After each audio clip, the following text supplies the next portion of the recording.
Selamat pagi anak-anak hebat. Salam sehat, tetap semangat untuk kita semuanya. Hari ini kembali kita akan belajar pendidikan agama dan budi pekerti. Dan kita akan bersama-sama belajar tema yang keempat, bekerja sama dengan teman. Anak-anak, sebelum kita belajar, marilah kita berdoa terlebih dahulu. Mohon semuanya mengambil sikap doa yang baik. Mari kita berdoa. Ya Tuhan yang Maha Pengasih, terima kasih Engkau telah memberi kami teman-teman yang baik. Bantulah kami agar dapat bekerja sama dengan giat dan sukacita. Amin. Anak-anak, coba kita lihat gambar bersama-sama. Di sini ada gambar kerjasama semut. Nanti dari gambar ini kita akan bersama-sama mendengarkan cerita. Mari kita lihat duduk yang manis. Kita sama-sama mendengarkan supaya kita tahu dan bisa menjawab pertanyaan-pertanyaan dari Ibu. Kerjasama semut. Suatu hari, seekor semut sedang berjalan-jalan. Namanya si Boni. Saat itu, ia melihat ada sebuah kue jatuh di atas tanah. Kue itu sangat besar. Ia merasa tidak bisa mengangkat sendirian. Dengan semangat yang menggebu, ia langsung berlari ke sarangnya. Ia memberitahu teman-temannya. Teman-teman semut langsung berdiri dan mengikuti si Boni ke tempat kue tadi. Mereka bersemangat dan mau bergotong royong untuk mengangkat kue itu. Sebentar lagi musim dingin. Sudah pasti mereka membutuhkan persediaan makanan yang banyak. Ketika Boni dan teman-temannya sampai, ada seekor kecoa yang sedang berusaha mengambil kue itu. Boni pun berbicara kepada kecoa itu. Kenapa kamu mencoba mengangkat kue itu sendirian? Kamu tidak dapat mengangkatnya sendirian.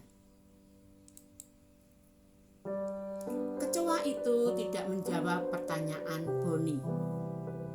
Namun ia terus mencoba mengangkat kue tersebut sendirian. Ia egois dan ingin memiliki sendiri kue itu. Boni dan kawan-kawannya hanya melihat kecoa tersebut berusaha mengangkat kue. Hingga akhirnya kecoa itu tampak kelelahan dan menyerah. Kemudian Boni dan kawan-kawannya langsung mengangkat kue tersebut bersama-sama. Mereka beriringan membawa kue tersebut ke sarang semut. Nah, ini anak-anak cerita tentang kerjasama si semut. Nanti bisa anak-anak baca sendiri ya ceritanya ini. Nah, coba sekarang kita lihat beberapa pertanyaan. Bagaimana cara semut mengangkat kue yang besar itu? Bagaimana anak-anak? Ada yang bisa jawab? Cara semut mengangkat kue yang besar itu, dalam cerita tadi, semut mengangkat kue itu bersama-sama beriringan. Nomor 2, apa yang terjadi bila kue diangkat sendirian seperti yang dilakukan oleh kecoa? Bisa enggak tadi kecoa tadi mengangkat sendirian? Kuenya besar Kecoa itu binatang yang juga tidak terlalu besar. Kecoa tidak bisa mengangkat sendirian. Tetapi semut meskipun binatang lebih kecil, karena bersama-sama ia bisa mengangkat kue itu karena dia bekerja sama. Nomor 3, bagaimana sikapmu, sikap anak-anak hebat ini, anak-anak luar biasa? Jika ada teman yang tidak mau diajak bekerja sama, bagaimana anak-anak? Sikapmu, perasaanmu bila punya teman tetapi tidak mau diajak kerja sama. Tentunya kita sedih. Tentunya kita kecewa. Tentunya kita tidak bahagia. Karena apa? Teman kita tidak ada yang mau diajak kerja sama. Maka supaya kita juga tidak sedih, teman-teman kita juga tidak sedih, dengan teman kita pun juga harus mau diajak kerja sama, melakukan pekerjaan bersama-sama. Oke, anak-anak hebat, anak-anak yang terkasih, anak-anak yang luar biasa. Setelah kita mendengarkan cerita tentang kerjasama semut ini, sekarang Ibu Ati akan memberikan beberapa rangkuman. Rangkuman ini nanti bisa ditulis ya di buku catatan, tapi tidak usah dikumpulkan untuk belajar nanti kalau persiapan ulangan. Rangkuman yang pertama, kita tidak dapat hidup sendirian. Ya, dalam hidup ini kita membutuhkan orang lain.